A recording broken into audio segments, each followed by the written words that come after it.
meu trabalho com vítimas de abuso em hospitais, tá? Então, isso não aconteceu essa semana, como um jornalista falou, que ficaram estarrecidos e que nunca poderiam imaginar que acontecesse isso.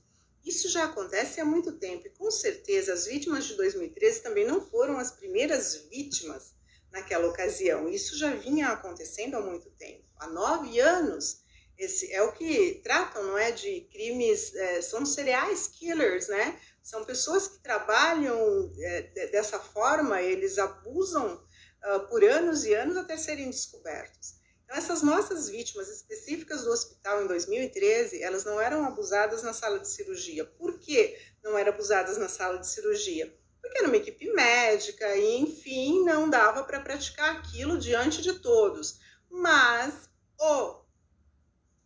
no caso, esse técnico de enfermagem que cuidava, não é, depois do pós-operatório dessas vítimas, o que acontecia? Ele mantinha a sedação através do soro e abusava, não é, dessas mulheres. E até mesmo tivemos o caso de um homem que foi abusado. Então, assim, outra coisa que eu achei interessante foi também eles colocarem, né?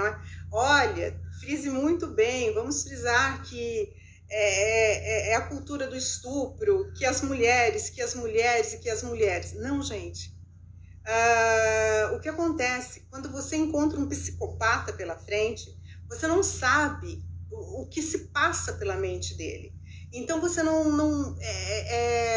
eu acho que é um pouco ingênuo você querer ligar esse crime hoje somente a mulheres. Nós, infelizmente, não é, na literatura você encontra casos de abusos de homens. Eles abusam, não é? Homens abusando de homens. Então, esse tipo de crime não é nenhuma novidade, é recorrente. Infelizmente, para as vítimas de 2013, não foi oferecida a denúncia como estupro de vulnerável. Porque o que acontece? O estupro de vulnerável é quando você não pode reagir de forma alguma, você não tem como se defender. Boa noite, dona Neuza. Hoje eu estou com um óculos que dá tanto para eu falar aqui com vocês como para eu ler.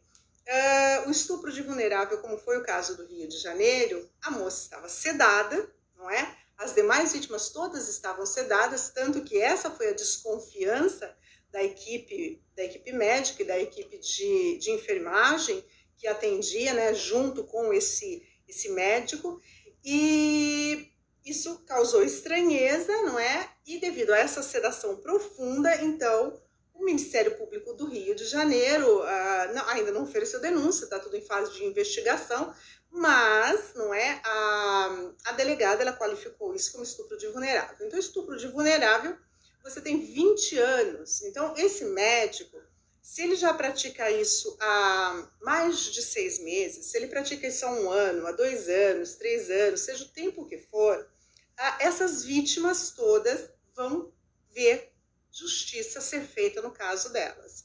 No caso das vítimas de 2013, que eu disse, apenas uma vítima viu justiça feita no caso dela. As demais vítimas todas foram ouvidas simplesmente como testemunhas. E esse é um crime que eu coloquei na chamada. É um crime que mata a vítima em vida, não é? É o tipo de crime que eu sempre falo sobre o estupro como um crime que, se um homicídio, a pessoa morre e acabou. Quem sofre é a família pela perda. O estupro, ele é um crime que não só violenta o corpo, mas ele violenta a mente. E você, a pessoa que convive com essa lembrança, independente de ter sido de forma consciente, ela estava consciente ou ela ficou sabendo do que fizeram com ela vai carregar essa ferida pela vida toda. Muitas conseguem se levantar, muitas conseguem voltar a caminhar e a sorrir, mas ninguém sabe o que é a vida de uma vítima no momento em que ela está no travesseiro. Então, o que eu quero deixar claro para vocês, esse crime não é um crime que aconteceu agora. Crimes em hospitais acontecem há muito tempo. A diferença é que, nesse caso específico de sedação das vítimas, a denúncia pode ser oferecida até 20 anos. No caso das vítimas de 2013, ela se enquadra no padrão normal de estupro, ela se enquadrou e não deveria se enquadrar porque essas pessoas foram sedadas, não é? Ela saiu da sala de cirurgia, mas ela continuou sendo sedada pelo enfermeiro que estava assistindo essas pacientes. Então, o que acontece? Lá foi-se feita uma denúncia simples de estupro. E o que acontece? Todas as vítimas anteriores a que acordou e conseguiu oferecer denúncia, conseguiu falar o que tinha acontecido com todas as letras, todas as demais, as anteriores, as vítimas anteriores, e que foram muitas, ou foram ouvidas somente como testemunhas. Elas já tinham perdido o prazo. Prazo prescricional para estupro é de 6 meses. Por que eu disse, então, como tema da live de hoje, eu falei assim, vamos falar sobre a PEC 75 de 2019. A PEC 75 de 2019, nós começamos um trabalho em Brasília em 2013, com esses casos específicos dessas vítimas, com o caso específico desse hospital. Naquela época, a Secretaria de Política das Mulheres era Ministério de Política das Mulheres, eles tomaram conhecimento e eles acompanharam esse caso. Esse caso até hoje vive entalado na minha garganta. Por quê? Porque uma das vítimas, havia 3 meses que ela havia sido molestada, que ela havia sido abusada, que ela havia sido estuprada. Isso não foi levado em consideração pela promotoria, isso não foi levado em consideração pela delegacia, isso não foi levado em consideração no julgamento. Ela simplesmente não viu justiça no caso dela. E no caso dela, traria para o agressor uma pena bem maior do que a que ele cumpriu. Por isso que eu disse em uma postagem sobre esse médico, eu falei assim, vai ser mais aquela entrada e saída de penitenciária muito rápida, devido à progressão da pena. O que então, André, tem a ver essa PEC que você está dizendo? Essa PEC, depois de 2 anos trabalhando com esses casos em Brasília, em 2015 nós começamos a conversar com os senadores que havia a necessidade urgente de nós tornarmos estupro crime imprescritível, que somente o caso de denúncia de vulneráveis, né, no caso 20 anos, de denúncias feitas por menores de idade, foram abusados na infância, e a partir dos 18 anos, eles também têm 20 anos para oferecer denúncia. Não, isso para a gente não interessava. O que nos interessava era esse crime se tornar imprescritível. Não adiantava só ele ter se tornado um crime hediondo, não adiantava só para a gente ele se tornar um crime inafiançável. A grande necessidade é que ele se tornasse um crime imprescritível. Por quê? Porque durante os anos que eu trabalhei com vítima, que eu trabalho com vítima e que eu tive a possibilidade de conversar com as psicólogas, com as terapeutas, com as médicas, com as assistentes sociais, com ministras de direitos humanos, nós chegamos à conclusão que a mulher, a pessoa que sofreu esse abuso, 6 meses, pouco demais, ela não vai falar. Tem pessoas que levam 5 anos para conseguir começar a contar um pouco da história, para sair dessa caverna que ela acaba se enfiando. Tem pessoas que levam 20 anos. Eu atendi um caso específico de uma senhora de 48 anos, uma mulher de 48 anos, que ela foi abusada dos seus 5 anos até os seus 12 anos de idade. Ela se casou, ela teve filhos, uma vida, ela mesma descreve como uma vida horrível. Ela não conseguiu levar o casamento até o final. A vida dela foi totalmente destruída na infância. E com 48 anos, quando ela soube do nosso trabalho, ela me ligou e ela disse que ela precisava conversar comigo. E eu falei, claro, eu atendo. A gente tem uma equipe que atende. Nós temos vários advogados que nos auxiliam nos casos. Nós temos vários psicólogos que nos auxiliam. Nós temos psiquiatras, porque existem casos que você precisa de medicação.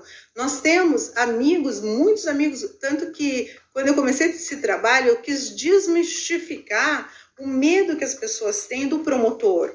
O promotor de justiça, ele é o nosso amigo nessa hora. O promotor de justiça, ele é a pessoa que nos abraça, ele é o nosso braço forte nessa hora.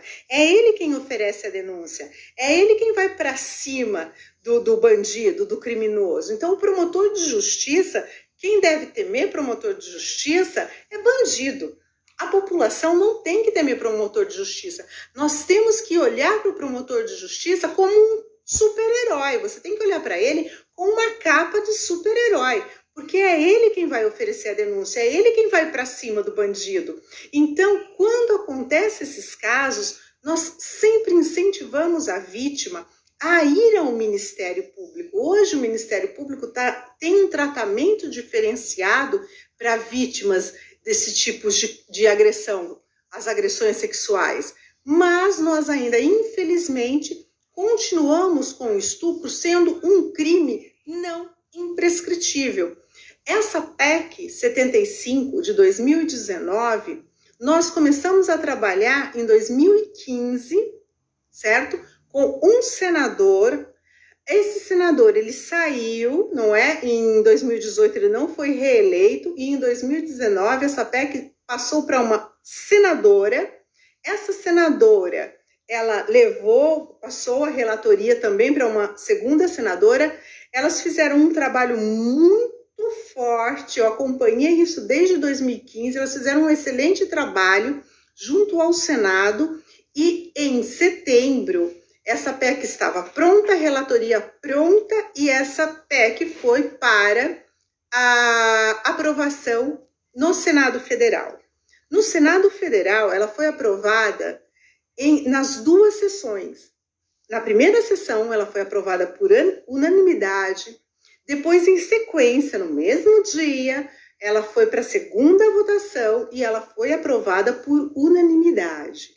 Então, a PEC que torna estupro crime imprescritível foi aprovada no Senado. Eu acompanhei todos os trâmites, acompanhei a confecção dessa lei, não é? Dessa PEC, é uma emenda constitucional, é um projeto de emenda constitucional, não é uma lei, ela está mudando a Constituição, ela está mudando uma regra da Constituição, e essa PEC teve a aprovação no Senado, nas duas sessões da Casa, todas feitas no mesmo dia.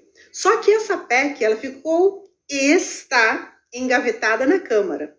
Então, de 2019 até hoje, se nós fizermos o levantamento de quantas mulheres, de quantas crianças foram abusadas e não, as crianças, sim, não é? A partir dos 18 anos, por elas serem vulneráveis, elas continuam entrando na lei, na denúncia de estupro de vulnerável. Então, elas continuam tendo 20 anos a partir dos 18 para oferecer denúncia. Mas as mulheres que não se enquadram no estupro de vulnerável, que foi o único caso dessas parturientes, dessas mamães que estavam tendo seus filhos e foram sedadas, totalmente sedadas, e tiveram, infelizmente, suas vidas maculadas por esse crime horrendo, por esse crime terrível, elas têm 20 anos, que é o tempo de prescrição por ter sido feito, qualificado esse crime como estupro de vulnerável. Porém, todas as demais mulheres que foram violentadas, que foram estupradas, que foram abusadas, que foram vilipendiadas, não é? Porque esse crime ele atinge, como eu disse, a tua alma. Ele te mata diariamente. Se elas não deram nenhum passo jurídico para isso, nem mesmo um boletim de ocorrência elas fizeram durante os 6 meses posteriores ao caso, esse crime prescreveu. E esse monstro, esse ser realmente das trevas, vai continuar solto sem responder por esse crime.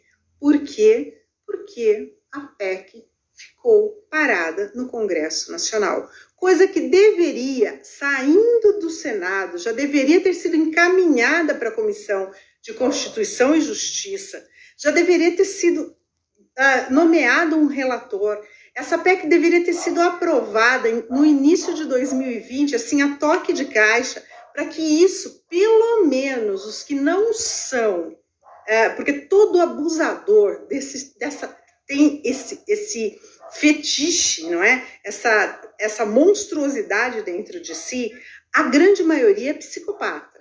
Um psicopata, você não para ele com leis rígidas, mas aqueles que não são psicopatas, aqueles que se aproveitam de um momento de fragilidade para praticar um crime tão doentio, esses estariam sendo condenados, estariam sendo denunciados no tempo de cada mulher que foi vítima dessa pessoa. Então, a PEC 75 de 2019 é uma PEC que não só o estupro ela tornou crime imprescritível, ela também tornou imprescritível o feminicídio.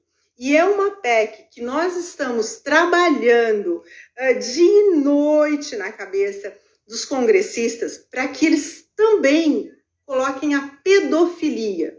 Então, nós queremos tornar o estupro, o feminicídio e também a pedofilia crimes imprescritíveis, porque nós não sabemos o tempo que cada pessoa vai ter como que eu posso dizer, de recuperar, o tempo que nós vamos ter para recuperar o psicológico de alguém para denunciar um crime desse. No caso específico agora, então, do Rio de Janeiro, eu pude observar, ouvindo alguns médicos anestesistas comentando e falando, inclusive o meu parto, não é? Foi uma cesárea, eu queria parto normal, mas não tinha como, né? Minha filha era muito, muito grande e ficou muito tempo, né? Ela passou 1 semana da data e não queria nascer, estava lá de boa. Então, eu me lembro, né? Eles dizem, eles aplicam uma anestesia, que é a RAC, que é uma anestesia que te deixa imóvel da cintura para baixo. Então, os cirurgiões, eles podem, não é? Os obstetras, eles fazem o parto tranquilamente, mas a mulher está consciente. Então, é colocado um lençol, não é? Para dividir.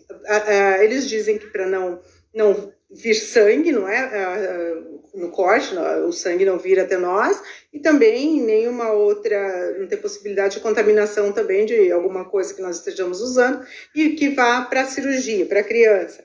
Mas, enfim, o que todos eles foram unânimes em dizer é que não se ceda uma parturiente da forma como estas foram sedadas. Você não dá uma anestesia geral. Um deles até exemplificou, não é? Falou o nome da medicação, e ele disse, esse é o famoso Boa Noite Cinderela. Elas são sedadas, né? Elas foram sedadas com tal medicação, provavelmente, não é? Que é essa que nós temos para uso. Eles dizem quando o parto se torna um parto um pouco mais difícil, quando é uma situação um pouco mais complicada, então nós temos que sedá-la, sim, mas são situações muito, muito, muito,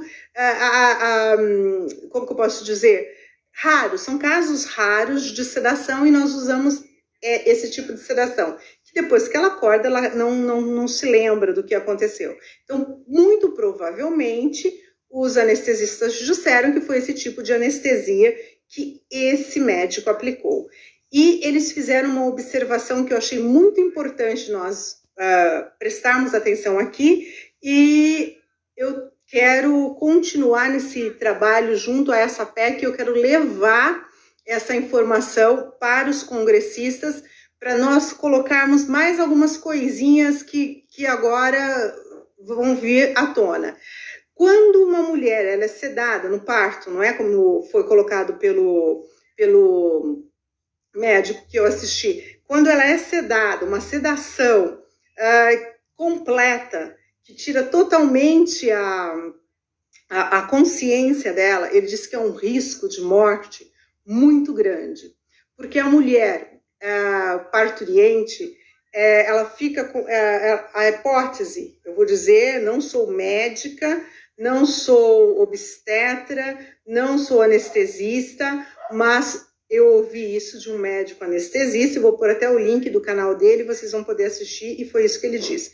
O estômago dela, né, das mulheres que estão grávidas, sempre, em tese, para eles, ele está cheio, ele sempre está cheio. Ele falou assim, então, quando você seda essa mulher, quando nós damos, não é a anestesia, porque é a RAC, para ela ficar consciente devido à respiração, e se ela tiver um refluxo, seja o que for, ela vai virar o rosto, isso vai sair da boca dela, não tem problema algum. Quando você faz uma sedação dessa total, que era o que esse médico do Rio de Janeiro fez, ela corre um sério risco de vida. Por quê? Por esse estômago estar cheio, quando ela tem o refluxo, e mulher grávida tem muito refluxo, ela não está consciente. Então, isso vai subir e vai voltar para o pulmão. E ela corre um sério risco de morrer. Então, eu acho que esse crime é uma tese que eu creio que o Ministério Público do Rio de Janeiro vai analisar também dessa forma. Além do estupro de vulnerável, ele deve responder, para mim, por tentativa de homicídio.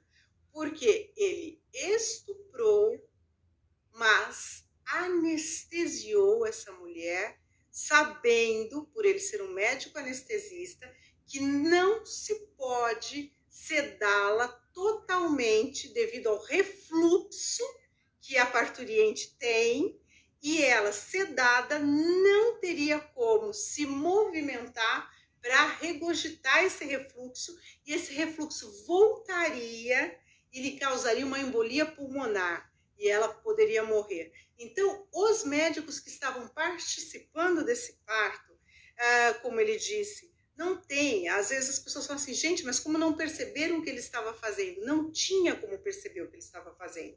Porque, primeiro, tem um lençol. Segundo, o médico obstetra, é óbvio, ele está fazendo uma cirurgia delicadíssima. Ele está cortando várias camadas, não é? Ele corta a nossa pele, ele corta a parte de gordura, ele corta a carne até chegar no útero. Aí ele vai ter que abrir o útero, óbvio, tudo isso é muito delicado. Ele vai abrir o útero, tirar esse bebê. É toda uma preocupação naquele momento com o bebê e com a mulher que está passando por essa cirurgia. Então a concentração dele é total nela. Ele não está se concentrando no anestesista, porque o anestesista é o que fica sentado ao lado. Ele anestesiou, ele senta ao lado, ele não fica lá grudado na mulher, na parturiente, como esse ficava. Por isso a desconfiança que causou aos enfermeiros, né? Por isso eles começaram a desconfiar. Porque o meu anestesista, quando eu fiz a minha cesárea, ele não ficou sentado, quer dizer, em pé ao meu lado. Ele sentou ao lado. Ele ficou lá do lado. Se precisasse, de repente, se a situação tivesse alguma complicação, ele me anestesiaria totalmente, e aí ele iria controlando o rosto do lado, caso tenha refluxo para voltar. Quer dizer, tem todo um procedimento que ele não tomava. Segundo, não tinha como eles não conseguiam ver o que ele fazia. Por quê? Porque, assim, pode-se usar, a grande maioria não usa. É uma capa, um jaleco grande que eles usam por cima. Eles podem usar, a maioria não usava, a maioria não usa, e ele usava. Então, era uma forma também que ele tinha de não deixar com que as pessoas percebessem. Mas, devido ao caso de todas as parturientes dele saírem sedadas do parto, eles começaram a desconfiar. É muito estranho, porque não é assim o procedimento. Ele, todas as vezes, estar em pé ao lado das parturientes, mexendo muito no rosto delas, levou também a essa desconfiança. E terceiro, ele usar essa vestimenta que não é usual, muito menos para ele, porque ele só no caso viria, como foi no meu caso, vem, aplica a raque aqui, até a hora que você não sente mais aqui, eles colocam o lençol e o médico foi sentar do outro lado. E ele não fazia isso, ele não fazia o procedimento, o praxe que ele deveria fazer. Então isso fez com que essa equipe desconfiasse. Eu percebi que algumas pessoas na internet levantaram a dúvida de que, mas por que eles não pararam? Até a própria, né, parturiente falou assim que ela quer processar o hospital, porque eles deveriam ter parado. O hospital sempre tem culpa, infelizmente. Nesse caso dele, não é? A gente diz infelizmente porque eles não tinham ideia da pessoa que eles tinham lá dentro, não é? Então, assim, eles vão responder por isso, porque é um funcionário deles e eles vão sempre responder por isso. Agora, a equipe que filmou, a equipe de enfermeiros que desconfiaram, que colocaram uma câmera em um armário para pegá-lo em flagrante, ou então para ver, gente, vamos ver o que ele está fazendo. Não era nem flagrante, eles nem imaginavam, né? Eles só acharam tudo muito estranho, vamos filmar isso e vamos ver o que está acontecendo. E pegaram, então, ele cometendo um crime. E, óbvio, deixaram primeiro a parturiente sair, não é? Tanto que ele foi preso já algumas horas depois, na sala de descanso. Eles esperaram que tudo voltasse à normalidade, encaminharam a denúncia, não é, para a delegacia. Eu acho que é São João do Meriti, alguma coisa assim, não me lembro bem. E então, com aquela prova em mãos, a delegada foi e deu voz de prisão a ele. Aí levantaram a hipótese, a equipe de médicos ou a equipe de enfermeiros, principalmente a equipe de enfermagem, falaram, eles devem responder como coautores. Eu vi até em vários comentários em páginas de amigos que são do Ministério Público, amigos que são procuradores, que deram algum parecer. E eles disseram que não, e deram toda a explicação deles, e eu vou dar a minha como uma pessoa que trabalha há quase 10 anos com vítimas desses crimes, uma pessoa que foi vítima desse crime. Eu, como vítima, nesse caso, eu parabenizo. Eu estou vendo que tem o professor aqui, o João Carlos, né, o Miola, que está aqui conosco. Então, desculpa, professor, às vezes a gente está falando e se enrola um pouquinho com as palavras. Mas essa equipe, ela está de parabéns, porque não faz tanto tempo assim que ele trabalha lá. É o que eu disse para vocês, em 2013 nós começamos com um caso que ele já vinha praticando esses abusos há 9 anos. Essa equipe, não. Esse médico, ele se formou anestesista, se especializou, não é, em anestesia, eu acredito que em abril. Então não faz tanto tempo que ele trabalha com essa equipe. E eles já, né, em algumas situações, eles já perceberam. E eles já armaram esse flagrante para ele. Então, eles estão de parabéns, eles não são coautores de estupro nenhum, eles não têm que responder por absolutamente nada. Por que eles não têm? Porque eles fizeram o que a equipe de 2013 não fez.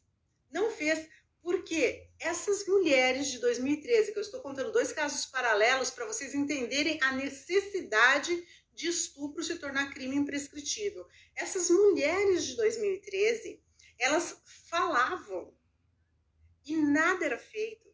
E provas ficam.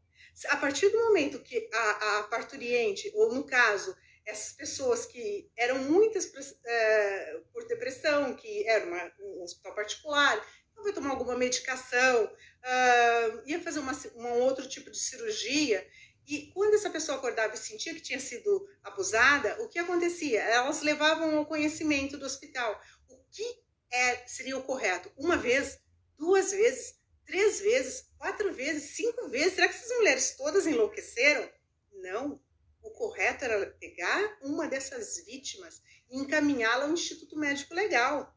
E lá sim, um médico perito iria colher o quê? Iria colher provavelmente material genético, provavelmente ele ia encontrar vestígios, não é, de agressão sexual, e isso não aconteceu.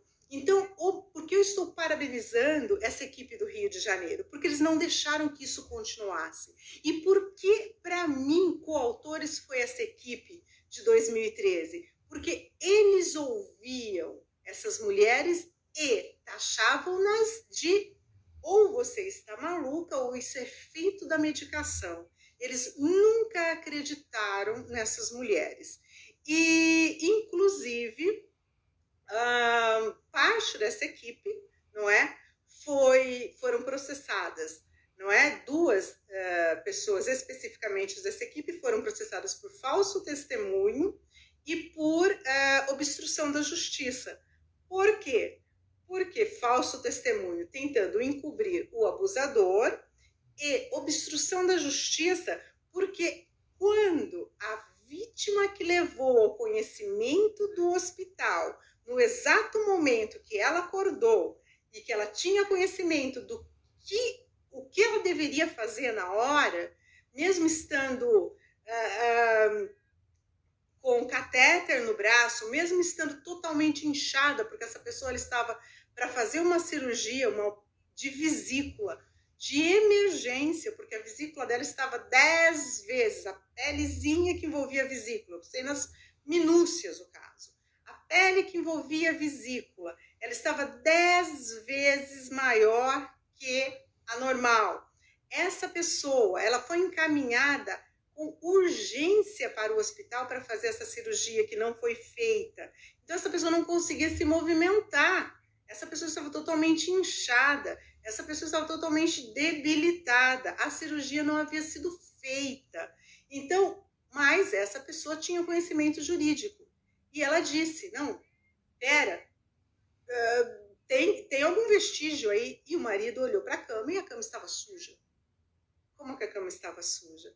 E alguém da equipe, não é, de enfermagem foi lá e não, a gente troca. Tiraram o lençol, que era a prova do crime. Então, responderam por obstrução da justiça. Só que o vestígio que tinha na cama, é claro que tinha na vítima. Com certeza tinha na vítima. E enviaram essa vítima para o Instituto Médico Legal? Não, de forma nenhuma. Mais uma vez, calaram a vítima. Só que devido ao conhecimento jurídico da vítima, a vítima pegou a peça de roupa íntima dela, ela colocou em um invólucro de papel, saibam disso, todos que precisam, espero que nunca passem por isso, mas se passarem, você deve pegar o material genético que vai estar na roupa e colocar em um papel, porque ele respira e esse material genético vai ter um tempo de durabilidade, não é, para a perícia muito maior, e essa pessoa entregou na mão do policial.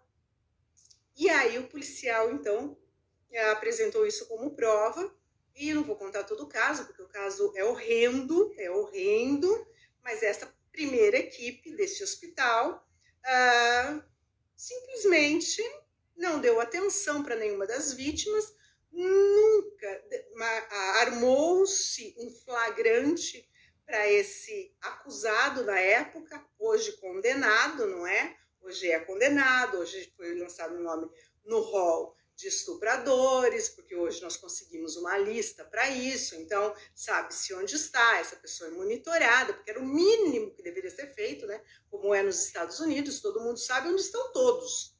Se alguma coisa acontecer em uma região nos Estados Unidos, eles vão direto em quem eles sabem que são os possíveis abusadores. E no caso dessas vítimas de 2013, nada disso aconteceu.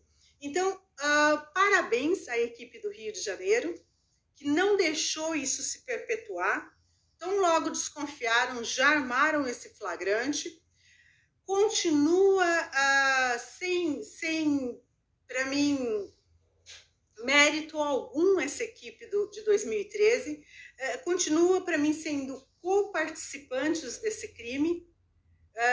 Como queriam que fosse co-participantes do crime a equipe do Rio de Janeiro, e que eu acho que não tem nenhum sonho como colocá-los como co-participantes, para mim a equipe de 2013 deveria ter sido colocada no processo como co-participantes, porque encobriram o crime, esconderam provas, deram falso testemunho, foram processados por tudo isso, e as vítimas não tiveram o privilégio de suas denúncias serem oferecidas como vítimas vulneráveis, sendo que elas foram.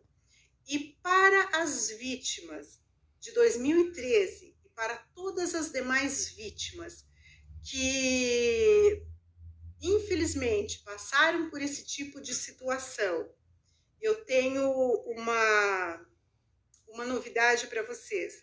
Essa semana, nós entramos em contato com o Senado e eu posso falar a vocês que nós tivemos a grata surpresa de saber que, boa noite, Kelly, a grata surpresa de saber que foi feito um PL, tá bem? Um projeto de lei em que todas as vítimas abusadas em hospital, independente de estarem numa sala de cirurgia totalmente sedada, como foi o caso desse médico, vão ser consideradas vulneráveis. Essa lei deveria ter sido feita muito antes, porque todas as vítimas de 2013 teriam sido justiçadas. Por quê? Qual a argumentação de quem formulou esta lei, esse projeto de lei que foi para o Senado, foi formulado essa semana e já foi para o presidente do Senado, para enviar para a CCJ, para nomear um relator e para eles aprovarem isso o mais rápido possível. E para promulgação, o presidente da República com certeza assinará, promulgará isso e vai passar a valer para todas as vítimas que estão em hospital.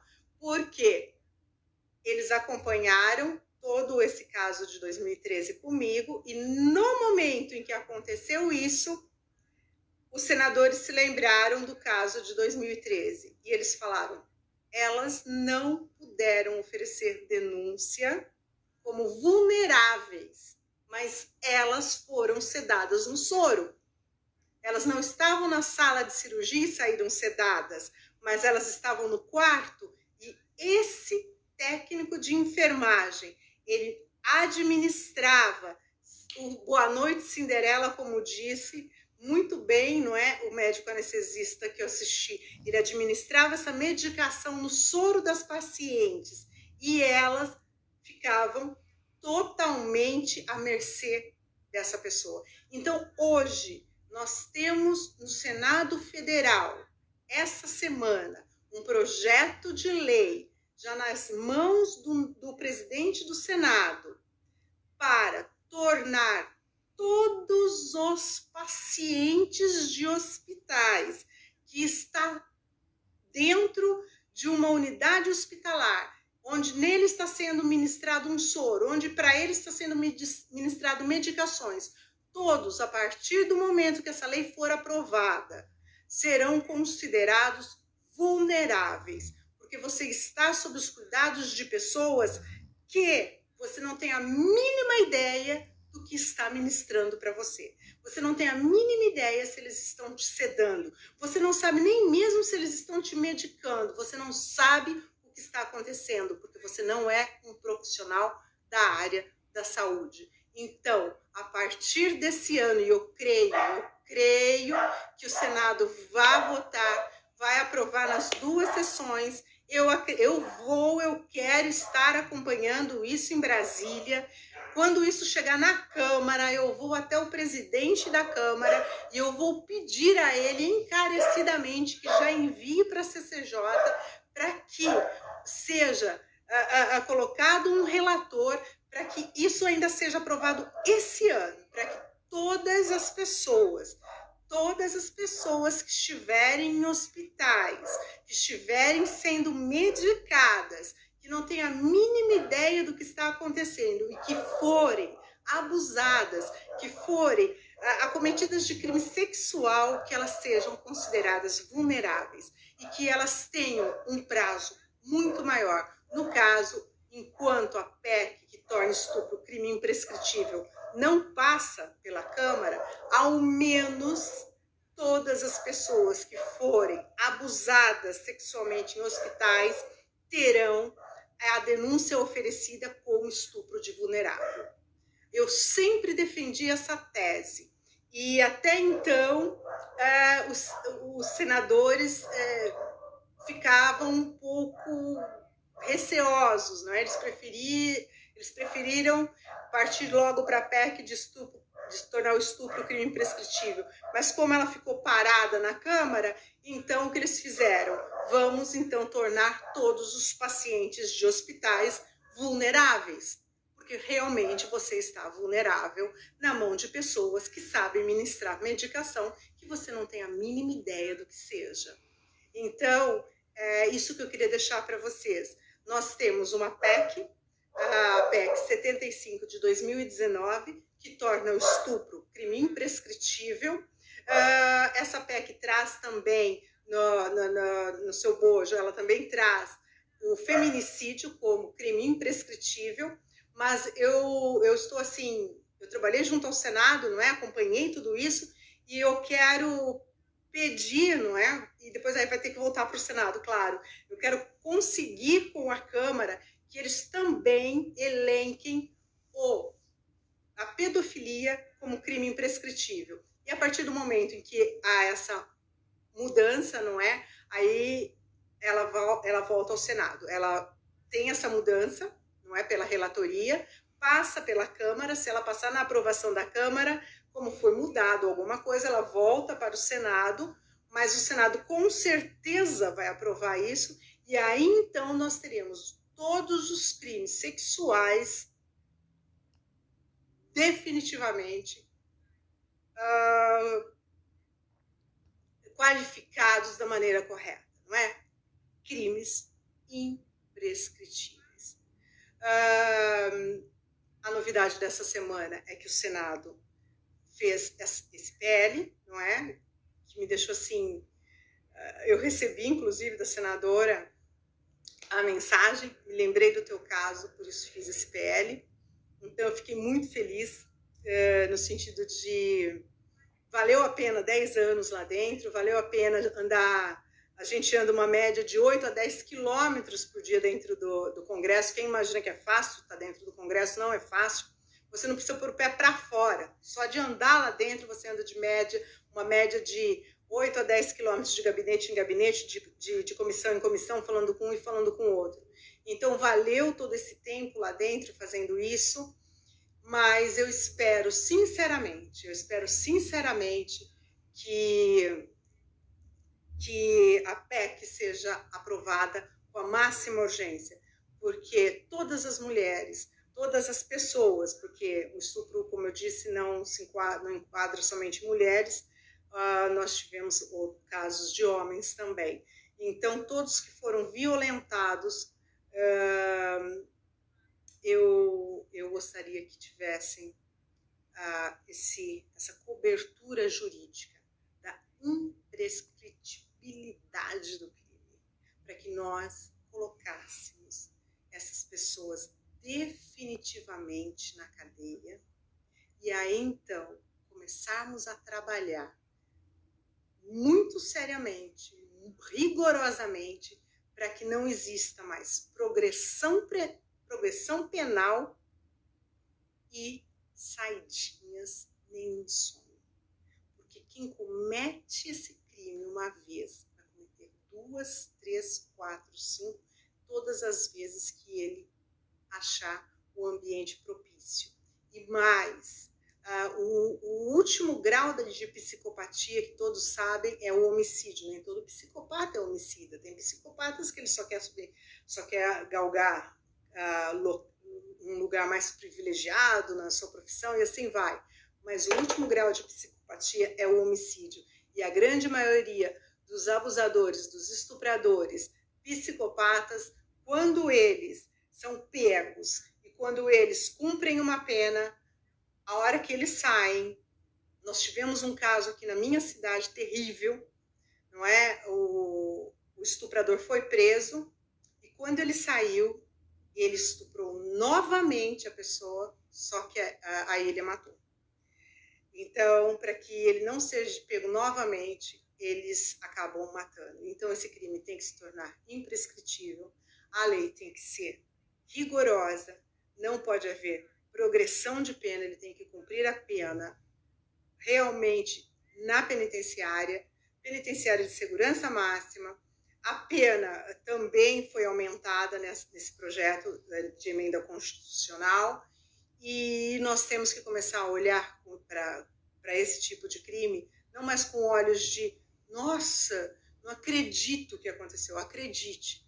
Antes, os crimes eram notificados um estupro a cada 12 minutos. Eu me lembro, quando eu comecei esse trabalho, era um estupro a cada 12 minutos. Hoje, a cada 10 minutos é notificado um estupro. E nós sabemos que a maioria deles não são notificados. Esse é um crime subnotificado, porque as vítimas sentem vergonha, as vítimas se sentem ameaçadas, as vítimas se sentem desacreditadas, as vítimas sempre se sentem humilhadas, não é? Humilhadas. Por isso, a forma de atender uma vítima de crime de violência sexual tem que realmente ter uma estrutura muito bem montada, uma estrutura muito acolhedora por parte do Ministério Público, por parte das autoridades policiais, porque a pessoa não pode ser revitimizada.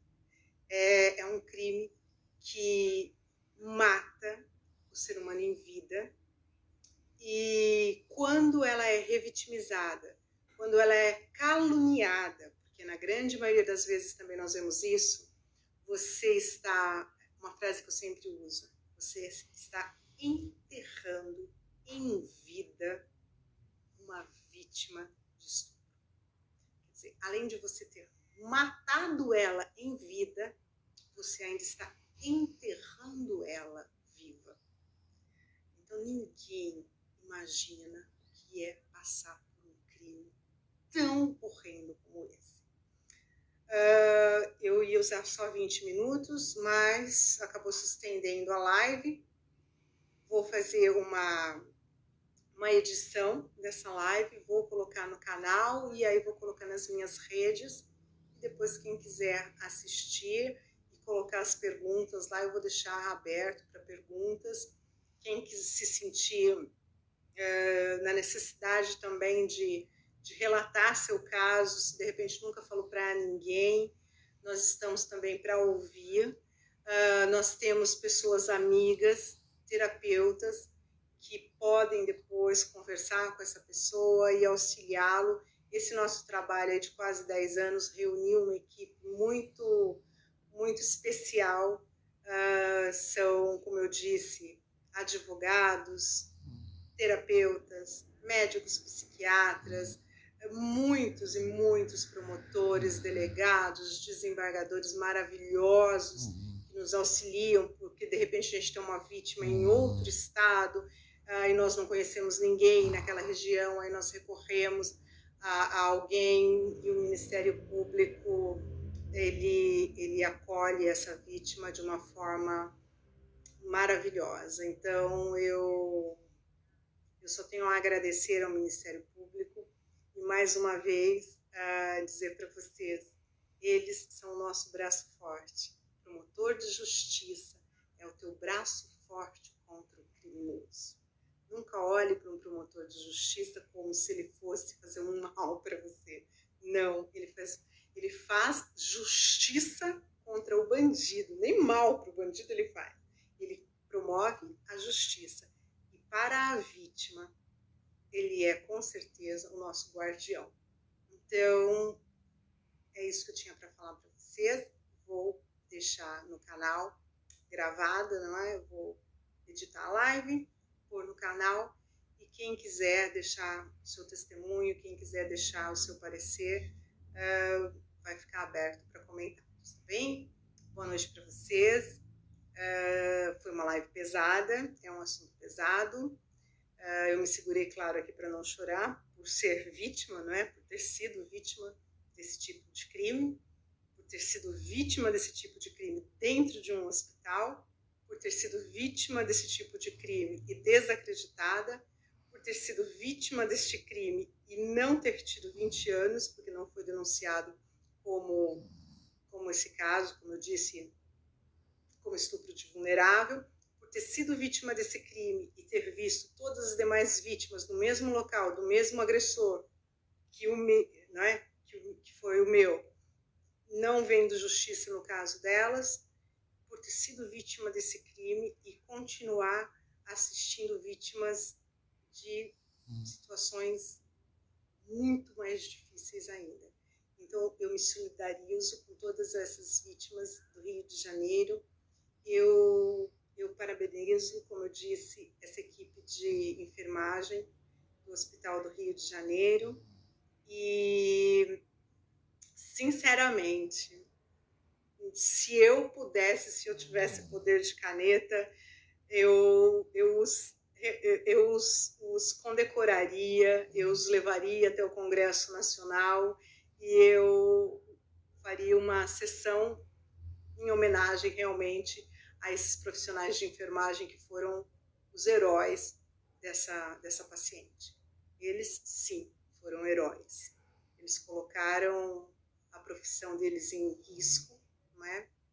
Eles colocaram até mesmo a vida deles, porque nós não sabemos a que ponto chega a psicopatia desse profissional, desse médico que fez tantas vítimas.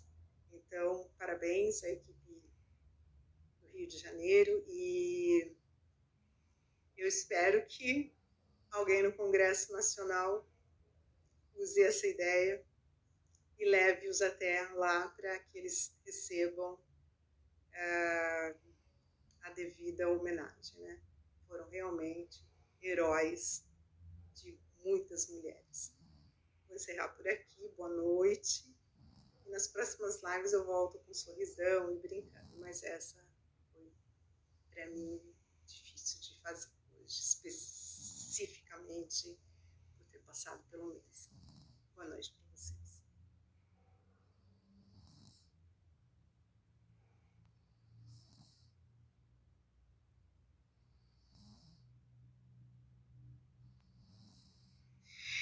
Boa noite, pessoal. Eu amei esse filtro aqui. Tô me sentindo assim no século passado, apresentando algum jornal, não é? Naquela época de conflitos institucionais. Mas eu tinha que entrar, gente. Eu tinha que entrar independente de qualquer coisa. Como pode, não é? STF vem, condena nosso presidente com uma só tacada, coloquei isso lá no meu Face, com uma só tacada, derrubou 2 casas.